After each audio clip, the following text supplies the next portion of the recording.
Yeah, so thank you very much, everybody, for coming today for our session entitled Fostering Community Academia Partnerships in the US and Ireland, Lessons Learned through the Community Engaged Scholars Programme.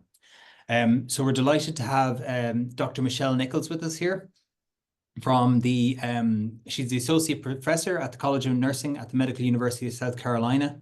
And she's the director of the Community Engaged Scholars Programme in South Carolina Clinical and Translational Research Institute. So thanks, Michelle. We'll be coming to you in a little while. But first, we'd like to invite Professor Sean Dineen, who's the PPI Ignite Network Lead, the National Office, to say a few words to open the session. Thanks, Brendan. And hello, everybody.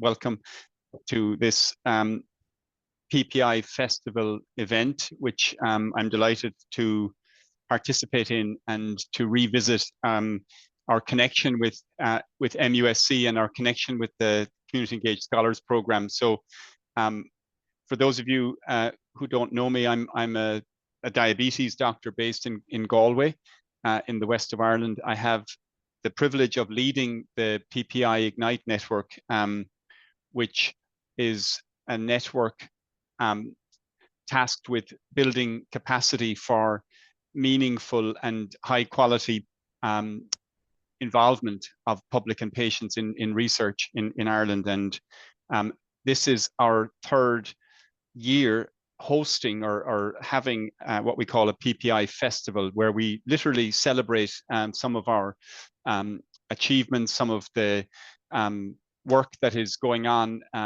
around the country, around our lead sites, our national partners, our public advisory board, or as in this case, an event with an international focus. So yeah, I would just like maybe to set the scene for those of you. I realize some of you are very familiar with the Community Engaged Scholars Programme, but our involvement with CES-P started back in what we call phase one of our PPI Ignite network here in Galway. We became aware of it because of an individual, Sharon Conway, who had worked at MUSC for a number of years and was involved in coordinating and sort of, as I understand it, running the CES-P. And when Sharon became aware of our work, and I think over a few conversations, we thought of trying to bring CES-P to Galway, and that was quite a tall order. It required us connecting in with colleagues in the US, identifying a source of funding, identifying time and people to make it happen. But I'm pleased to say that we did make it happen. Sharon was a huge help in literally building a bridge between Galway and South Carolina. I know that would be a very big bridge, but that's kind of what she did, or what we did. And I'd like to mention in particular Prof. Carolyn Jenkins and Prof. Jeanette Andrews, who were hugely generous in their time, in their sharing of their experience. So my understanding, and I think Michelle may be closer to the history, but I think Jeanette was involved in really establishing CES-P, and then Carolyn, at the time that we connected in, Carolyn was really the director, or running it at MUSC. So they were both really helpful, even to the extent of Carolyn joining us here for one of the early sessions that we delivered during that sort of pre-COVID time, when you could still think about things like coming together face to face.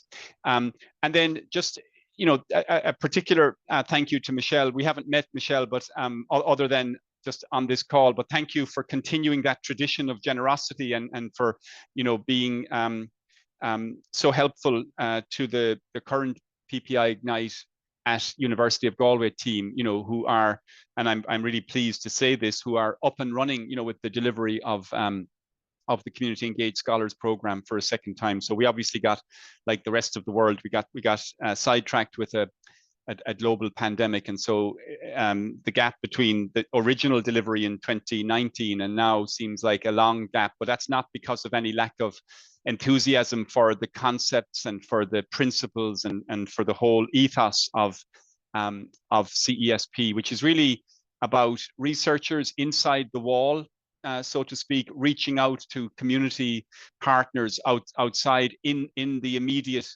communities. And it's just a wonderful example, I think, of what we should be doing, remembering the communities that we serve and reaching out to them. So a particular thanks to the PPI Ignite at University of Galway team, Brendan, Martha, John, Idel guiding as well in the background. And then also Prof. Derek Stewart, who's our honorary professor and has been an advisor to us for some years now, helping with identifying the participants. So I'm going to stay in the background, maybe hand over to Brendan and Martha, but I'm delighted to welcome you to this webinar, and I hope that you'll find it useful and look forward to shared learning. Thanks, Brendan. Thank you very much, Sean. That was lovely. That's great. So I should have said at the start as well, our plan for today is I'm going to speak, now that Sean's kind of given us a bit of the background, I'm going to talk a little bit about where we are in Galway with the Community Engaged Scholars Programme. There is a little bit about the original pilot, but then talking about our current partnerships and where we are and what we've learned to date and some of our own reflections to date. And then I'm going to hand over to Michelle, and I think Michelle could probably talk a little bit more about the potential of the Community Engaged Scholars Programme as an initiative for university community partner collaborations and with the wealth of experience that they have. So unfortunately, I have slides, and I apologize. I'm sure we're all sick to death of slides, but there's nothing I can do. It's like a crutch at this point, but I'm going to share my slides with you. Just make sure.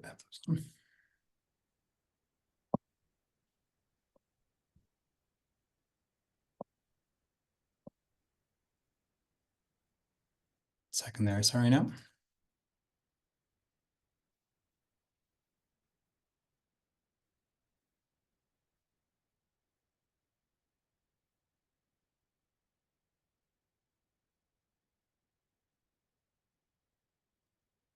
Sorry, I'm having a bit of trouble here. It'll be grand. So I should as well have introduced myself. I'm Dr. Brendan Dolan. I've been working with the PPI Ignite team for the last while, and I've been coordinating the Community Engaged Scholars Programme over the last few months. And so I suppose just to give you a bit of a background to what the Community Engaged Scholars Programme is, and as Sean said, we did this first pilot in 2019 based on the work of Sharon Conway. So obviously there is the US version of the Community Engaged Scholars Programme, the Irish version of it. And like all of these things, a lot of this is just really, it's a bit of a terminology issue really, because in the US, a lot of this work is embedded in the principles of community-based participatory research, whereas what we would refer to as PPI. And while there are some differences between the two, as there always are with these things, I think I'd like to focus on the commonalities between the two. Quickly, to give you a definition for anybody who hasn't heard of community-based participatory research, it's a collaborative approach to research. It's about equitably involving all partners in the research process, recognizing unique strengths that each bring. It begins with a research topic of importance to the community, and it looks to combine knowledge with action and achieve social change to improve health outcomes and eliminate health disparities. Within this, I think we can see a lot of similarities to the central ethos of PPI, that idea of nothing about us without us, and about really trying to, I don't know, as in if I'm sure a number of you have with the PPI Festival on have seen those that diagram of the spectrum of PPI involvement and what PPI involvement can look at. And I think if you look at something like the CES-P, it really is at the top of that. It's really looking at bringing in people from the start, making the decisions around setting research questions, setting research priorities, equitable power sharing in decision-making around research. So I think it's a really good and important program in that sense, in terms of our PPI work in Ireland. So the main aims of the CES-P at University of Galway and in MUSC. And Michelle, please feel free if I've made any mistakes here, because I'm very much a newbie at all of this. So you can feel free to jump in at any point. And I meant to say that as well at the start. We have a number of people who have experience with the Community Engaged Scholars Programme. So we'll have plenty of time for discussion at the end and questions and like that. If things take note, I suppose, if there's anything that strikes you at any point. So I suppose the aims of the programme are this idea, I think, is quite interesting around a co-learning curriculum for community and academic partners to work together, to learn together. Obviously, as with all PPI activities at the PPI Ignite Network, it is about promoting and fostering equitable partnerships. So that means meaningfully involving people in the research process. And as I said, across the full research cycle. And one of the main aims of this program particularly is around, it's about trying to stimulate, trying to promote subsequent applications for funding to keep these partnerships going in a more sustainable manner. So as I said, it is about increasing capacity of partnerships, and I'll talk a bit about the idea of partnerships and partnership readiness in a little while, and that idea, of course, as mutual ownership of the products and the processes. So what the specifics of this program for anybody who doesn't know about it, and apologies to those who know it too well, but just to give an idea of it, it is about, very basically, it's about providing formal training and pilot study seed funding for partnerships. And what we're looking for is partnerships with a community partner and an academic partner, and who are interested in, embedding PPI in their research. One thing, I suppose, when we put out our funding call for this during the summer, we were had to decide what an academic partner was and what a community partner was. So for us, we tried to, cast the net as wide as possible, because really it is about trying to bring in as many people as we can into this. So we just said we were looking for somebody with a permanent or temporary honorary appointment within the University of Galway. We really focus on trying to open it to all staff, so regardless of experience level. And as you'll see from our 3 projects this year, we actually have a PhD student, we have a postdoctoral student, and we have a very experienced on the 3 projects, as some of the leads, which is great, I think, for the program. And then for the community partner as well, we tried to keep it as wide as possible. We were looking at community-based organizations, community-based health provider organizations, obviously patient organizations, patient advocacy groups, schools, charitable organizations. So once again, we're trying to cast the net as wide as possible. So if you were involved in the Community Engaged Scholars Program, what does that mean for you? So it's about attending, there's a mix of in-person and online training workshops. We're looking for people to conduct a pilot research study. So the idea that it's only a small bit of money, it's €5,000. Well, I mean, small thousand, I mean, it's plenty money as well, for depending what you're doing with it.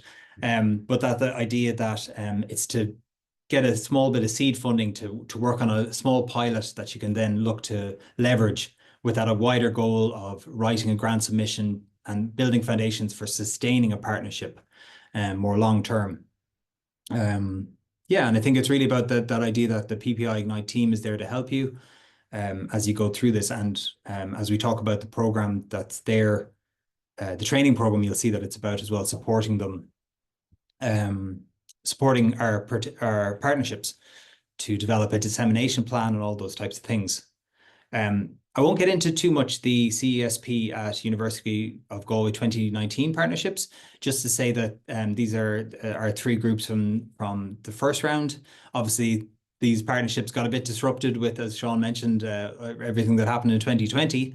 But you can read about these partnerships on our website, and I'll point to the website at the end. As well as that, we also had an evaluation completed by Maria Pierce on this, which was really helpful and really interesting as well. And that's all available for you there as well on the website if you want. These 3 partnerships, just to say, one was, the first one here was a partnership between Orla Ní Corey and Tom Kidlin from the ME-CFS Association, the Irish, so that's chronic fatigue syndrome, partnering with Dr. John Cullinan, who is a health economist. Our second partnership was involved our own co-lead here at the University of Galway PPI Ignite Network, Ruth McMenamin, and it was looking at aphasia research and co-designing a communication plan for aphasia research. And our third one there was this was involving Una Mead and a selection of health psychologists partnering with CRE. And as I said, you can read about those, and there's some videos there online if you're interested to learn about them.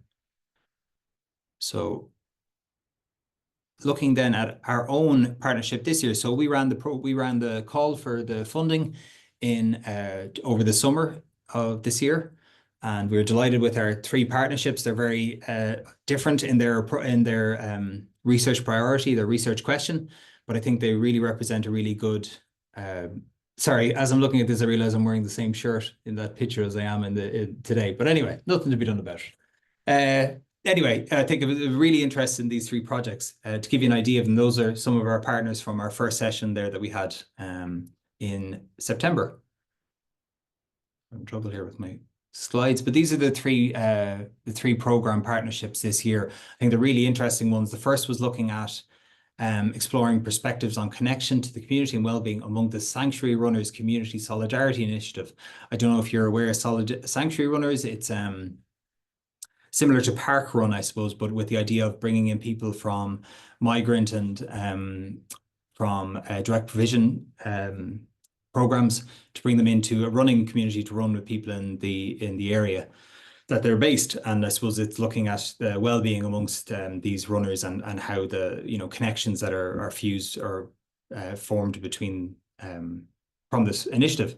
The second partnership is between the Alzheimer's Society of Ireland and Dr. Maria Costello, who's with ICOP, which is the integrated care program for older people, and looking at connected with the School of Health Sciences, and they're looking at building, they actually designed this already, but they've decided to take a step back and look at it again, which I think is really interesting, a university community initiative to co-design a memory cafe for people with Alzheimer's and their carers. And the third project is looking at infant mental health. We're delighted to have Catherine Maguire here today, who's one of the partners on the program. And they're looking at exploring first-time parent involvement in community-based infant mental health research. And I suppose looking at that first 1,000 days for young people. So just to give you an idea of what our training schedule for this year so far has looked like, we ran 2 introductory sessions on, and I suppose it was to get to know it, for the partners to get to know each other, but also really looking at partnership readiness. And I'll talk a little bit about that in a second. And we also were delighted to have Dr. Heike Felsman from research from School of Philosophy talk to the team about research ethics and the specifics and the challenges around applying for ethics when there's PPI involved. We also just last week ran a session on qualitative and quantitative research methods and an introduction to them from Dr. Bernadine Brady from the UNESCO Child and Family Research Centre here in University of Galway, and from Professor John Newell, who's the Professor for Biostatistics here at the university also.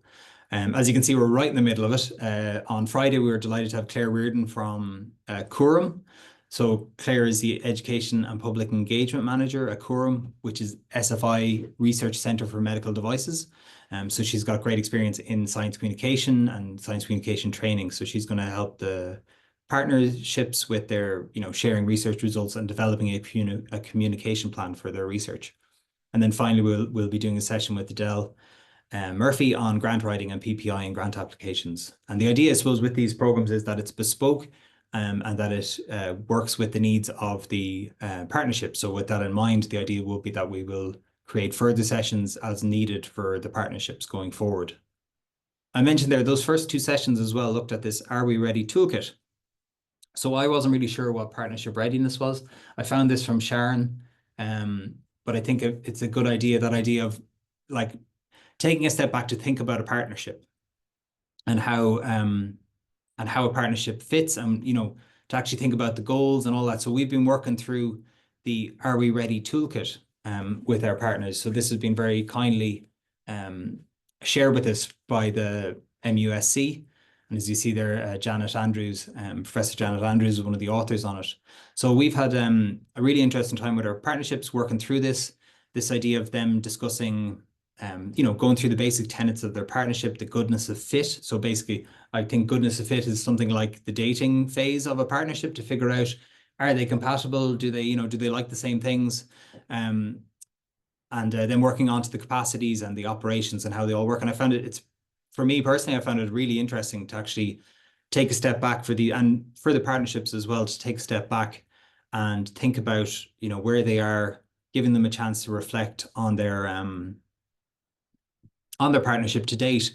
And I suppose looking at the goals and all those types of things, and to see, do they match, or where do they need to,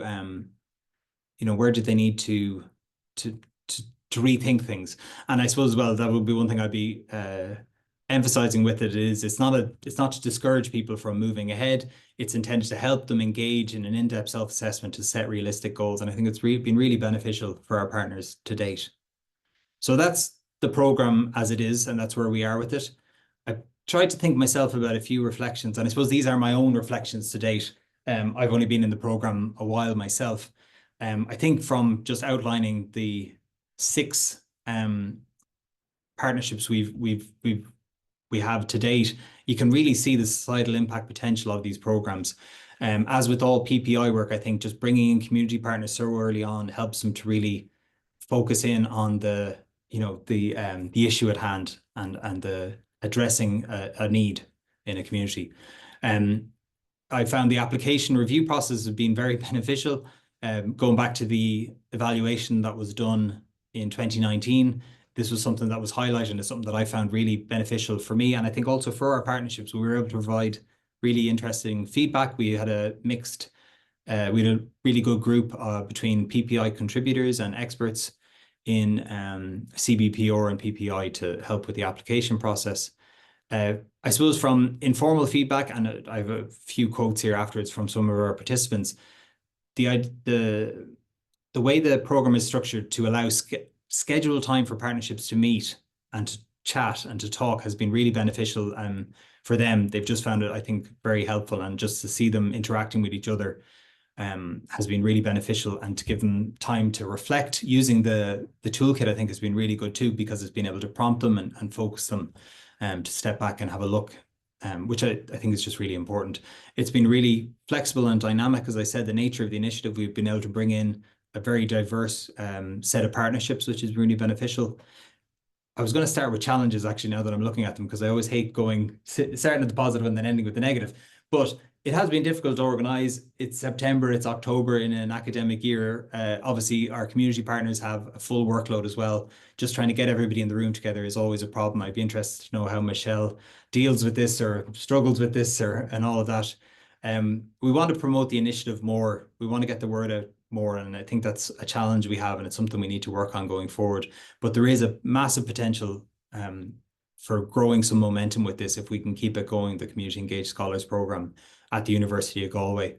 And as these partnerships progress and as they build, I think we could have some really good data and really good evidence of the impact of the programme. And of course, like all of these things we do, we're learning as we go. I've already regretted so many things we've done and learned so much, and we're figuring things out as we go. To give you a little bit of the participant feedback as well, to get their voice in there as well. I think we got some nice feedback from our first few sessions. I think they've enjoyed, as I said, the time that was there. We've been able to offer support, being able to provide that, as opposed to sometimes you do things on an email. We've been able to sit and talk to people has been really good. As I said, the Are We Ready toolkit, I think everybody found very beneficial. We worked for quite a while in the first session on vision statements, and it wouldn't be something we'd be very familiar with, or certainly I wouldn't be very familiar with. But I think it was really good to help people think about the long-term impact potential of their work. And obviously, as I said, the challenges are there. It can be tricky to organize the sessions, but also then, and once again, I'd be really interested to hear how Michelle thinks, or how they work with this in the US. But like working with the group so broad, and as you can see, our groups are very broad. We've got people from a wide variety of backgrounds and experience levels, and how do we fit the likes of research ethics to suit such a wide variety of people is something that we're challenged with, but we're trying to figure out as we go. And that's all my slides that I had there. So as I said, if you want to learn more about CES-P at a University of Galway, please go to the PPI Ignite Network at University of Galway website, and we have a page there. It's got some videos and some more information on it.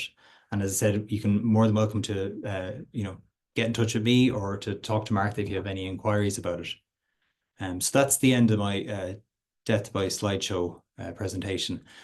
And I'd like to hand over now to Michelle, if that'll be okay. As I said, Michelle is the Associate Professor at the College of Nursing at the Medical University of South Carolina, teaches in the PhD program there, and is the Director of the Community Engaged Scholars Research Program through the South Carolina Clinical and Translational Research Initiative. So Michelle, would it be okay if I hand it over to you there? And Absolutely. Need some time to chat afterwards. Yes, absolutely. And thank you all, first of all, for the invitation to join you today. Community engaged research is something I am incredibly passionate about, and I do not have slides. And actually, as my husband was leaving for work this morning, he asked, did I have my slides ready? Because I'm always known for being last minute. And I said, no, I'm not using any slides. And he just couldn't think of anything more that he would despise is speaking to a group without slides. So I just feel like I would like to see this be more of a conversation and dialogue. So please feel free to jump in and interrupt at any point in time. A little bit about me, Brendan, thank you. You've already done an introduction. But I am a nurse scientist, and I focus in global health with non-communicable chronic diseases. So a lot of work in stroke and diabetes and all the associated conditions that go with that. The reason I started getting interested in community engaged research was actually I was working in acute care settings as a nurse and conducting research, as well as in clinic environments. And what I was finding was everything would go nice and smoothly when we were in a controlled environment, or if they were participating in one of our research studies, things would run really smoothly. But the moment that ended, or the moment they were discharged home, or they completed study participation, things started to fall apart. And so it really made me wonder what's going on. Obviously, in this setting, like a controlled environment, we can account for certain things that are happening. We can administer medications at certain times. We can provide, food at certain times. We can do whatever therapies are necessary. But when the individuals went home, that's when things were there was a disconnect. And so I really wanted to know what's going on. And so that led me into, we need to have a better understanding of what is happening in their day-to-day lives. And what is it like for persons living with a particular condition, or their families, and the environments in which they live that influence health and health behaviors, as well as health outcomes. So that's where I started becoming more involved. And our Community Engaged Scholars Program started in 2009. So we have just sent out our 15th, for our 15th cohort, we've sent out the request for applications. Over the period of time, we have funded more than 50 teams so far, which is a lot of teams. But if you think about over the course of 14 completed cohorts now, it's still not a lot. And the reason is the investment we put into each team. And I don't mean that by financial investment, it is the time commitment that we invest in these teams. So part of our program, and I joined the program back in 2015, so very much involved with Professor Andrews and Jenkins, and I was back here at MUSC when Professor Jenkins went over to Ireland. So I was involved with the program at that time. However, what our goal at the time was to forge these partnerships. The program itself is funded by the National Institutes of Health. So our site received a very large amount of money, and we have been very fortunate to continue to receive that money all of these years, and have just received another 5-year extension award on this. So we are envisioning we will easily hit 20 years of this. The charge for us in our program is to educate communities and academic clinicians. So in our case, we're a medical university, so it's focused on health priorities, but it's designed to reach everyone across the entire state and to focus on the health priorities of those living in South Carolina, where we are. Beyond the scope of that, we also want to reach out and train additional individuals. So while our Community Engaged Scholars program has a tighter inclusion criteria of who may apply, we only will take individuals on the academic clinical side who have a rank of at least assistant professor or higher, and they need to be at an institution that has at least an affiliation with an IRB or is a little more research intensive. So we have done that intentionally because we want to invest in these particular individuals who have a strong chance of receiving external funding from organizations such as the National Institutes of Health. So we've intentionally made that decision for that purpose. That said, we don't want to exclude those who are outside of that realm. So what we have done is we have additional training opportunities, and we just completed one last week where we invite statewide partners, community members, and academic faculty from all of the universities to join together, and we take on training them for full-day retreats as well as smaller programs. So that way we can reach those groups. Community partners can be essentially anyone. And when we have our call for applications, we ask our teams or the applicant teams to submit a letter of intent initially. And what that does for us is it lets us know the subject matter that we anticipate receiving applications on. And so that way we can identify people who have expertise in that given area before the applications come in, who might be able to review these particular proposals that we receive. They do complete what we would consider to be a similar model to NIH's R21 application. So we're trying to have the teams get experience in completing that.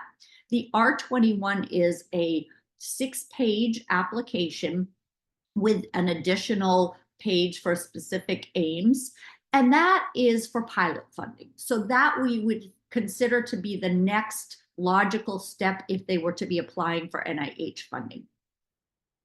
After that, we have a team of individuals, those subject matter experts and community representatives review the grant applications. And so we have, for each grant application, we have at least one community representative to review and provide feedback on each application. And the reason for that is we don't want it to be all academic centric or scientifically based. We really want to know, what does the community think about this? What are their concerns? What do they see as the strengths? And to give feedback in the process. All of that feedback then goes to a decision-making panel. And I participate in that panel as well as few key individuals. We then review all of the feedback, the scores that were received on each application, and make a decision to fund up to 3 grants per year. Our teams receive $10,000 US to conduct their project. And before the funds are received, they go through our Community Engaged training program. They revise their applications. They submit for their ethics board review. So here it's an institutional review board. And once they have the approval from the institutional review board, then we start to disseminate funds. So the disbursements, we have actually modified how we have done this. We disperse them in 3 separate increments. And most of what we do, and Brendan, just to reassure you, we modify as we go. And sometimes on some cohorts, we have had to modify midstream and, change things based on the needs of the cohorts.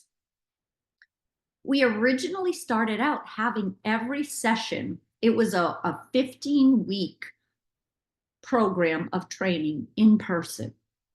That was years ago when the program started. And when I joined as associate director, that was what was happening when Professor Jenkins was still here. She has since retired. So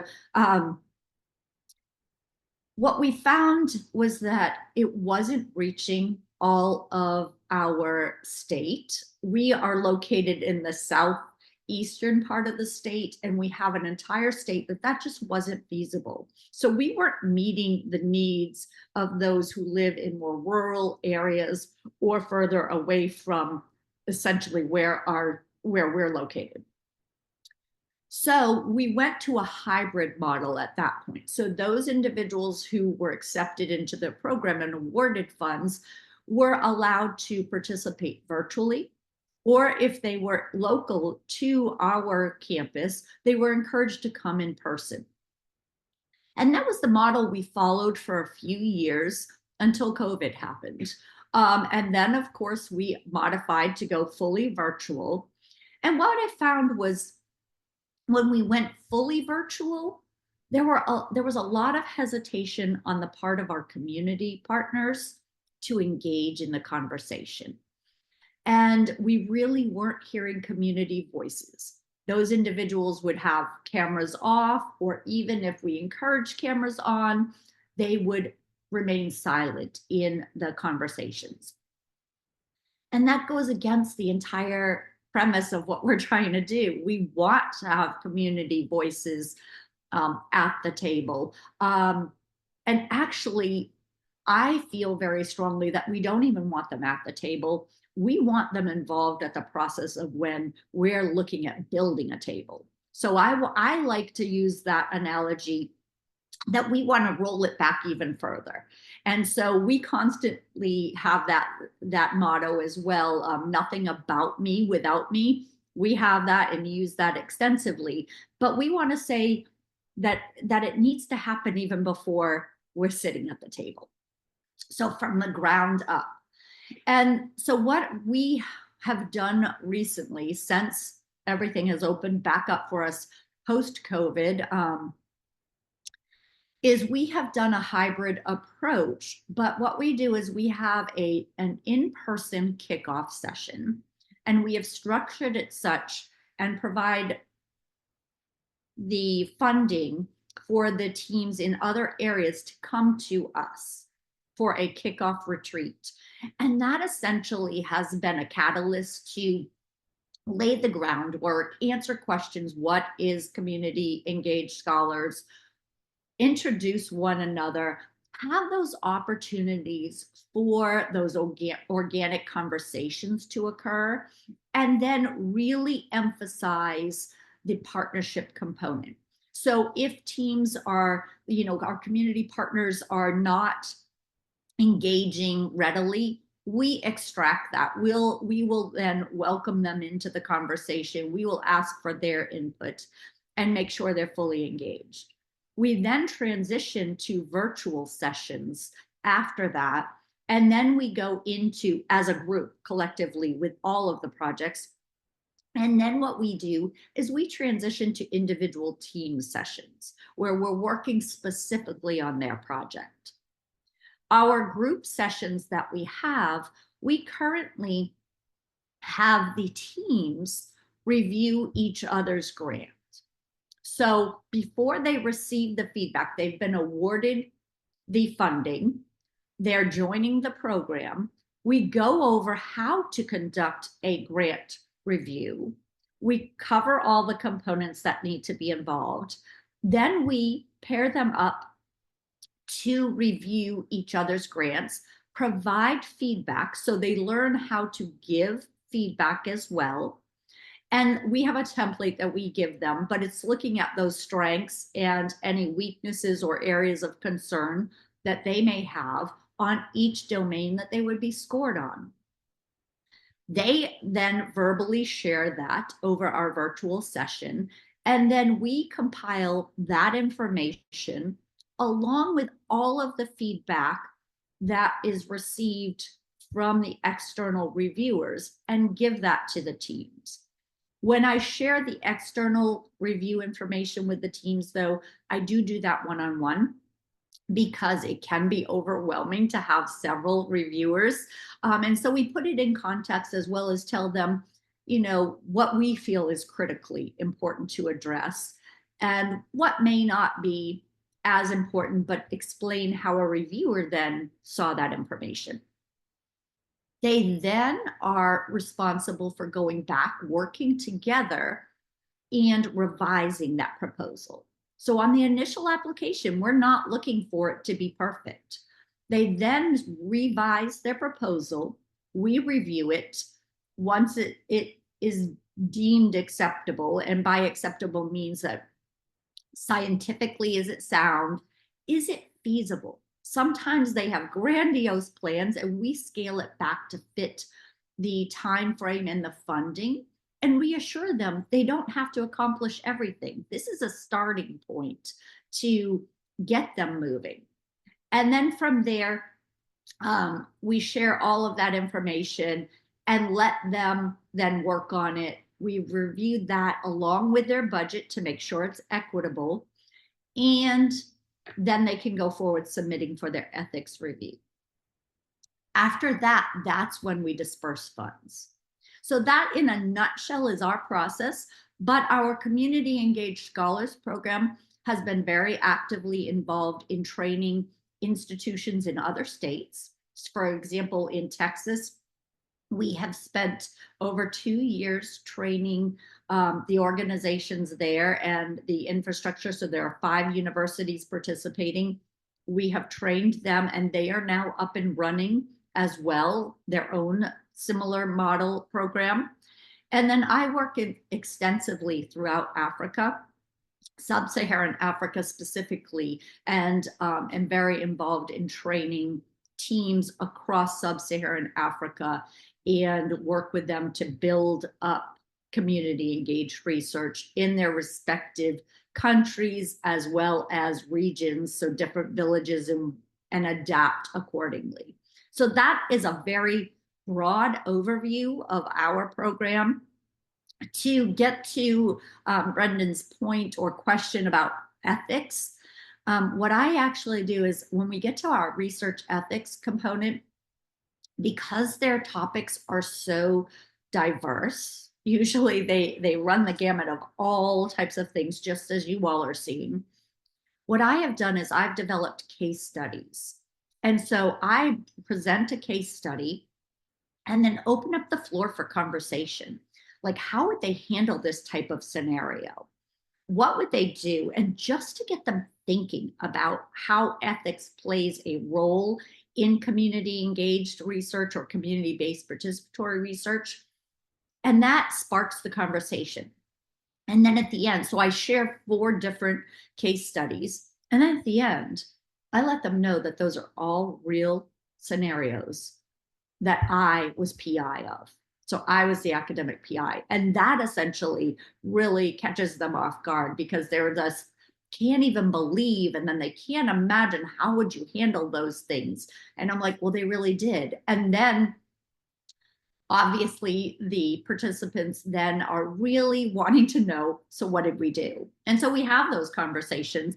And I even share lessons learned that if something didn't work the way we thought it was, how we handled it, what was a takeaway, what would we do different? But it's simply to spark the conversations and get them thinking about those topics.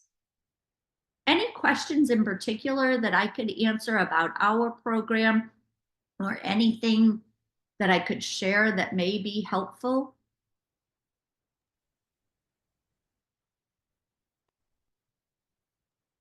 Thanks very much, Michelle. Sean, Deneen, I'm just interested, when I first looked at the CES-P program, you had a very impressive statistic. I remember you looked at the sort of return on the investment, as it were, you know, and it was something like for every dollar that you invested in partnership working, you got, I think it was like 10 or 15 back. I mean, it's very impressive that you are continuously funded by the NIH, you know, for 15 or 20 years. Is that what, I'm just interested in what the funder or you know, what aspects of CES-P have led to that longevity or that success? That is a terrific question. And I think as a researcher and even as a scholar, you've got to know your audience. So while we have our passion at the heart of what we do and it drives us, at the end of the day, the work will stop if we don't have the money to support this effort. So we write for what they want. And what NIH wants or has historically wanted is to see that their funding has legs. And what I mean by that is that it can take off. So that way, if they invest in this program, they can see years down the road how we will continue to build on that. So that return on investment is important to them, that we can say, look, we've taken the resources you've had and it's multiplied across many domains. Here is the scope of what we've been able to do. So therefore, can you continue to help us leverage this? That's how we address NIH. It doesn't necessarily speak to all audiences. So when we're looking to sustain that, that's what we do. Now, NIH now has a little bit more of a shift. So they really are starting to take an interest in engaging with communities. And that is essentially, it stems from increased interest in social determinants of health and health disparities, health inequities. So there's more of a priority focus there.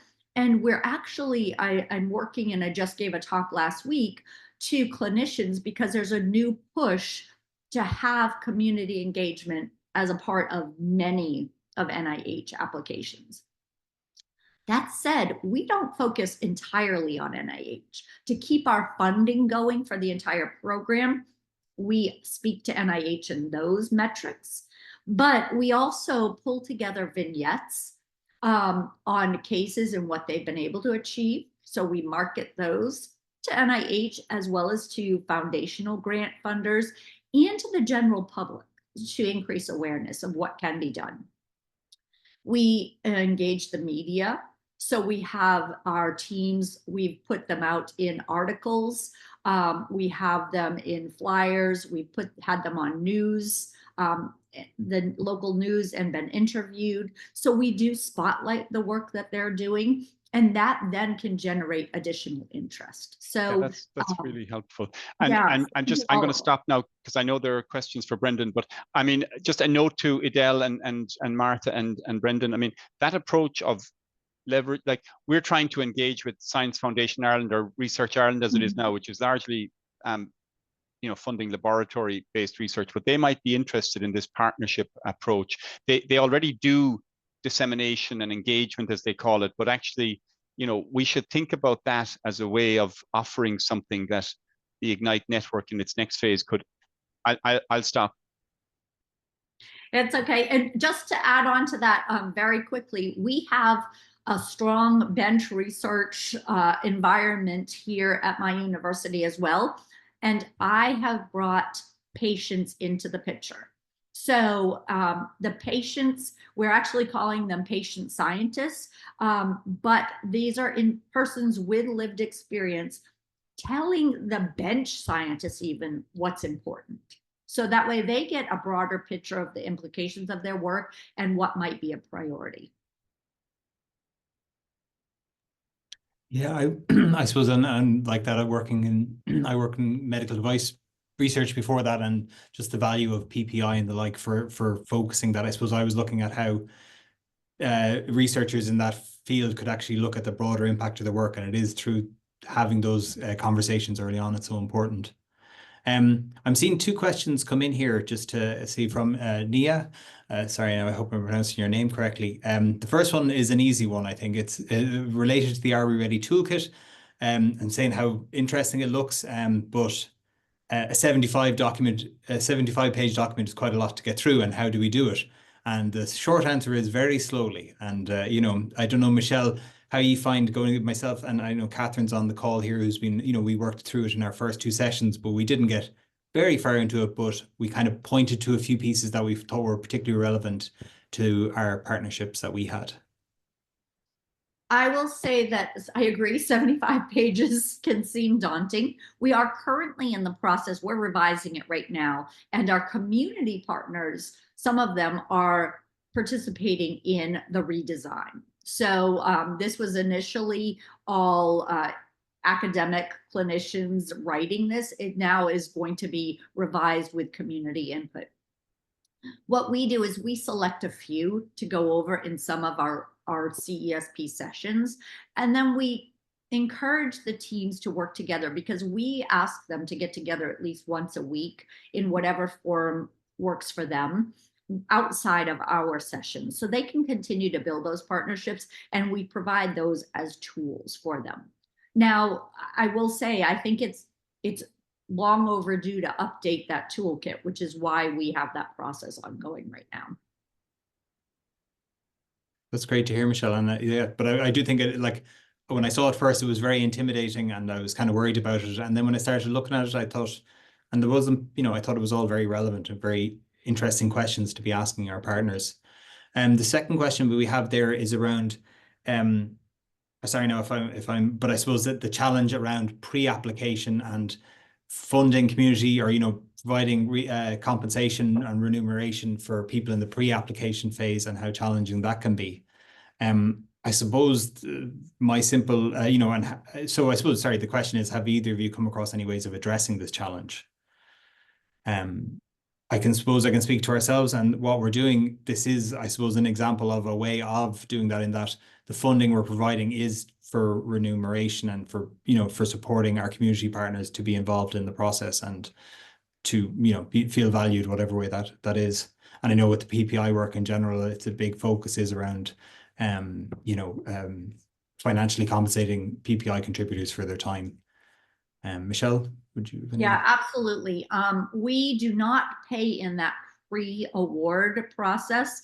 Once they have completed the IRB component, so their ethics board, that's when the funds are dispersed. Their budget does need to account for that. So similar to any grant funding, and part of this is education and training, similar to receiving a grant award, both sides contribute without any compensation. I know writing my own grants right now, it is nights, weekends, it's all of that. It's above and beyond, and there's no guarantee it will ever be funded if I submit a grant. That said, we do want to be mindful and respectful of the time commitments that they're putting in, and we let them know this is a very prime consideration for us. It also makes me think too on the timing. You mentioned earlier, Brendan, that you all are looking at that time when you're kicking off, the applications are coming in over the summer months, and then you're kicking off in the fall. That's the way ours was working. When I took over as director, I shifted that. So that way our notice comes out about funding in the fall. So after all of the holidays in the summer, and then we've already announced it, their LOI is not due until December. And we've had sessions sharing that information. So there's time for folks to get together and have those discussions and brainstorm. They can also meet with us if they want to know what are the details. Their application is due in January. And it then goes through at the end of January, it goes through the review process. And then we kick off usually the end of March, beginning of April. So it seems to work better for folks now. There's time to get going. The academic year for us is underway, and we built in time for them to have that flexibility to build their partnership and to develop their ideas. That's funny, Michelle. Myself and Martha were just talking about this before we came on the call today, what the challenges of it. I'm very aware of the time. I don't know if there's anybody has any closing questions or comments. I don't want to keep people over the hour. I know people have many things on. I might just come in with one very quick question, if that's okay for you, Michelle, please. It's really interesting to hear about all of the work happening in MUSC and how this has been going on for 14 years. It's incredible. Can I ask, from the difference between when somebody would submit a letter of intent to the full applications then that come in, is there much of a dropout maybe from that stage where you might accept 80% of the letter of intents, then they get shortlisted to fully apply for a partnership. Does everybody go ahead and apply for a partnership? Everybody who is eligible. So sometimes we have had like postdocs apply, thinking that they might be in it, or if there's somebody who's at a lecturer or instructor level, we then reach out to them and let them know they are not eligible. However, we are happy to connect them with folks and provide them with other resources. So we'll meet with them for 1 hour if they want, to help get them up off the ground and running and point them in the right direction. And that is simply because they will not be eligible, given their current role, to apply and be competitive for external funding after the program. The interest is phenomenal from the community and from your academic partners. It's really admirable. Adele? Can I just ask a very quick question, Michelle? Fascinating what you've been talking about. How many people are employed, or is there anybody employed to look after this? Like, you obviously have an academic post and you're doing your own research. So how big is the team that's looking after this day to day? That is a great question. I am the director. We have a person who is the program coordinator, and she works part-time on this project.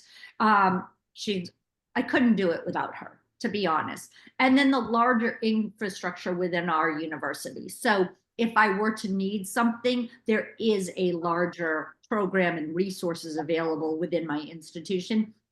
But the two of us run the program. Right, on an ongoing basis, year after year. Yes, year after year. Yeah. Yes, certainly. Incredibly impressive. Sorry, Sean, would you like to say anything there before we close out? No, just to thank Michelle for her time, and hoping that we can keep this collaboration, this kind of dialogue going. It's great to have your support. We would like to bring this into, we're coming up for renewal of our Ignite Award, and I would very much like to see this happening outside of University of Galway, perhaps elsewhere in the network. But maybe we could at some point along the way touch base with you on that, because I would be very interested in how you work with the African your African connections, and also how other universities within the States have, I'm guessing, tweaked things or adapted things for their own. That might be a separate conversation. But thank you so much for your time. It's really lovely to connect in.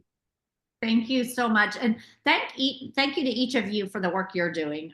This is critically important, and I really appreciate you all investing the time and energy to bring individuals, patients, community members to the table, and engage them in this work as well to make a difference. So thank you. Thank you very much, Michelle. Thank you, Sean, too, and to Martha and Adele and everyone for being here today. I'll leave you to that. Yeah, thanks very much. And we'll hopefully, and if you have any questions, you have any follow-ups, please feel free to connect in with myself or Martha, or I'm sure Michelle will be more than happy to answer your questions. I don't want to put you on the spot. Thanks very much, guys.